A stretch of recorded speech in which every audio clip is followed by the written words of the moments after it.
Well, it's a wonderful day for Betsy, for me, for our thanks to Richard. Such generosity is extraordinary. I also am blessed by many of my former students here who live in the Chicago area, and by two of my partners who have come from Princeton, a long trek, Karen Nichols and Patrick Burke. And I thank them dearly because it is a group that we have in Princeton that produces our work. It's certainly I draw, but they draw. And they are exquisite makers of plans. It is a lost art. And I gave another talk at Miami last year on making the plan. And I had read something in a common journal, Time or Newsweek or someplace, where the critic was talking about planning in the Beaux-Arts period. It was when the Beaux-Arts show was on at the Museum of Modern Art years and years ago. And trying to explain what a Beaux-Arts plan was, or what a plan was. And I think the critic was Robert Hughes, who's extraordinarily gifted, as you know, and has just written a book on Rome. But Hughes did, as I remember, and I can't find it, he made a description of making a plan so that you sensed, as Andres just talked about, rising up to the reading room in Asplund's Stockholm Library. And I might say, you go through an Egyptian door, as if that's the beginning of civilization. You go past a Greek rail, and finally get to a Roman room. And that sequence is, of course, something for the cognoscenti, but it does make you smile. But in Hughes's description of the plan, he would say things such as the plan develops, the primary axis of our walking is developed by temptations to the left and right, as we are given options of moving off the primary axis to secondary ones. And that once we take one of those secondary or tertiary axes, we are given the kind of room that is appropriate to that secondary axis. And I just as I'm telling you this story, I remember one of my first teaching days when a student was doing a modern building. And he said, you know, I've used the open plan, or in some cases, the free plan. Le Corbusier was the free plan, and Mies van der Rohe was the open plan. And he said, my problem is that the master bedroom is right next to the living room, and if the kids stay up late at night and are watching television or listening to the radio, this is a long time ago, and the parents are trying to sleep, I had no way to give them acoustical closure. And he said, the space just couldn't handle it, nor could my plan. And I said, did you ever try making a room? You have to know that those were blasphemous words. You could not make a room. You had to make space, especially if you were from Harvard. Speaking of Harvard, I said last night that there were two schools of architecture in America, but I'd like to expand that a little bit. I said Miami and Notre Dame, of course, or as we've just learned from the Prince, Notre Dame. Of course it's Notre Dame.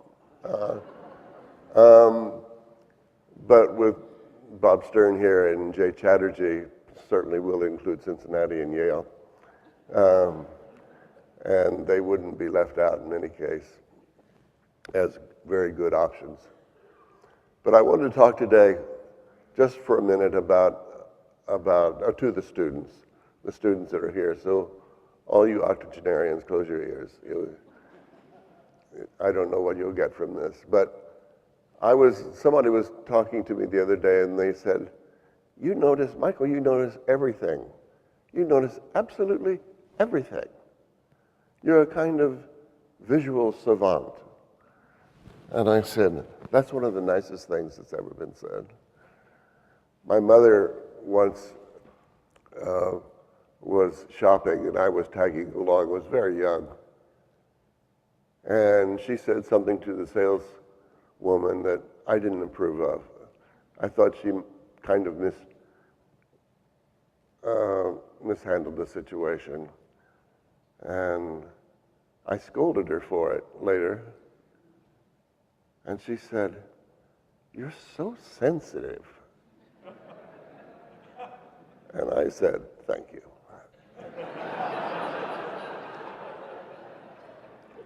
You have to be a visual savant. You have to be sensitive if you students are going to do your craft.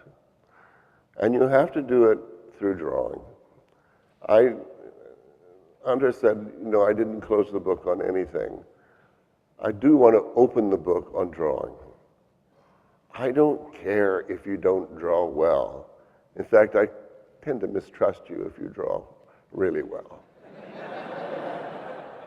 Because it would probably mean there are too many baby carriages and balloons and too many cups of cappuccino on the coffee table in the Piazza Navona or something like that. Draw analytically. That's not to say draw coldly. Piranesi drew the most marvelous analytical drawings. He would make drawings that would teach architects what the opus reticulatum was, if they didn't know, why the Romans built that way. He revealed the wall, of course, simply by drawing the ruins. But in drawing the ruins, he would draw the layers of construction. Just look at Piranesi next time. They're not just all pretty pictures, which he did make as well to sell. But he made those other drawings, analytical drawings, to remember himself. They were for him. First, draw for yourself. Don't draw for your mother-in-law. Draw for yourself. And draw in a way that 10, 20 years from now, you can pick it up in your sketchbook, look at it, and you're the only one that sees it. Nobody else has to look at your diary. It's your visual diary. And see what you were thinking about when you have drawn this room to distinguish in a more or less bilateral symmetry, as this room is, what makes the kind of hall of the cardinals behind me in those seats, and what makes the balcony up here, then distort the room just slightly, so this symmetrical room becomes one of bias toward this point here. And remember those lessons, because if you draw a section of this room, you won't forget it. Never mind the decoration of this room and all of that goes with it. And they are adjectives. The decoration and the plan, of course, is a monumental adjective to determining the shape of this room. And then someday you'd simply do it by rote and say, wait, I didn't think that through. Did I do it right? Is there a right? No, there's not a right. There are many, many options. Everything that you do is questionable because there isn't a one way to do it. There are many ways of doing it. But the many ways are then conditioned by what else you do. What Bob Hughes wrote about making the plan was to always recognize if there's this, there's probably that. If there's this, there's that. And where you come from and what the section is doing as you move through that world is what and I'm sorry, we won't take it out of the room, it's just in here. What I missed at the Art Institute what I got in that big space where you were led off to the galleries was a kind of low hum. It didn't go, it didn't, well, that's just too corny for words. I won't say that. It didn't make a tune. There wasn't the moment where light came in a specific place. Everything was general. And what I said before about it, and I wasn't very clear, I said something about Dulwich and the clear story light at Dulwich. And what I realized by saying that, it triggered for me what a more articulate thing would be to say about Renzo's addition, which is he made a window. Oh, thank goodness he made a window to the park. But he made a glass facade.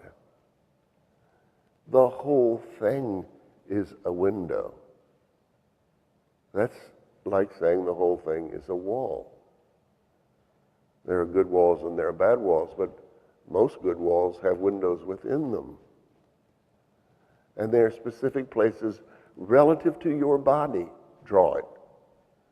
Draw your body next to the window. If it's in Renzo's building, it starts at your feet and ends at the slab above you. It starts at the wall and ends at the wall.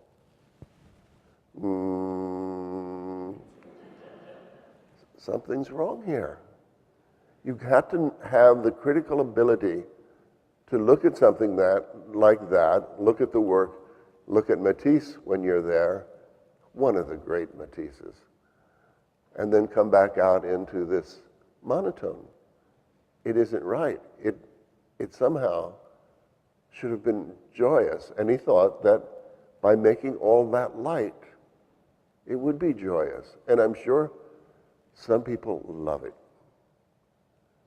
Some people really, really must love it because it makes no mistakes. And it's one way of doing it. And it isn't wrong. It just could be righter. Now, I want to end because I don't want to talk too long, and because I could do this all day. You don't know. I could just go on. But before you all got here, they wanted me here about 3 hours early to get the microphone on, which I did in 4 minutes, and showed me that they were going to hand me this trophy. And you can see it over there, and it weighs 20 pounds. And it is so beautiful. I heard the sculptor of this monument is in the audience. Is he here? He's not here. Anyway, somebody, I think it was Andreas, who said to me, you could have him do bronze casts of your buildings for the same cost as doing it in cardboard. He's supposedly still learning, but my goodness, it's so well done. I'll cherish this and am so happy with it that if they ever give it to me. It is just to get a work of art after 3 days as we've had here is something very special. I adore this place. I adore Chicago and Michigan Avenue and the walks that I've taken with Minnie, and we've enjoyed looking at the buildings and seeing what works and what doesn't work and why it does or it seems to. And it is a great city that you all live in. And I was talking the other day about the difference between where I grew up in Indianapolis, which was for a while called Indianopolis. And then I went to school in Cincinnati and I thought I'd gone to heaven because they had an opera and they had a better symphony, they had a better museum. Everything seemed to be of an urban sense, the kind of choice that you want in the city. And then the city started to go down as the white flight took place. And the center city of Cincinnati was then emptied. And it was so sad. All the department stores left. Everybody went to the suburbs. And now the city was a big donut around the center city. Meanwhile, Indianapolis was bringing everybody back to the center. And that's why I think all the sports teams go there to play and do all of that, because the hotels are good and the activities and the restaurants downtown are better than they've ever been. And the two cities have just reversed each other by bringing the donut inside as to outside. How did I get on that?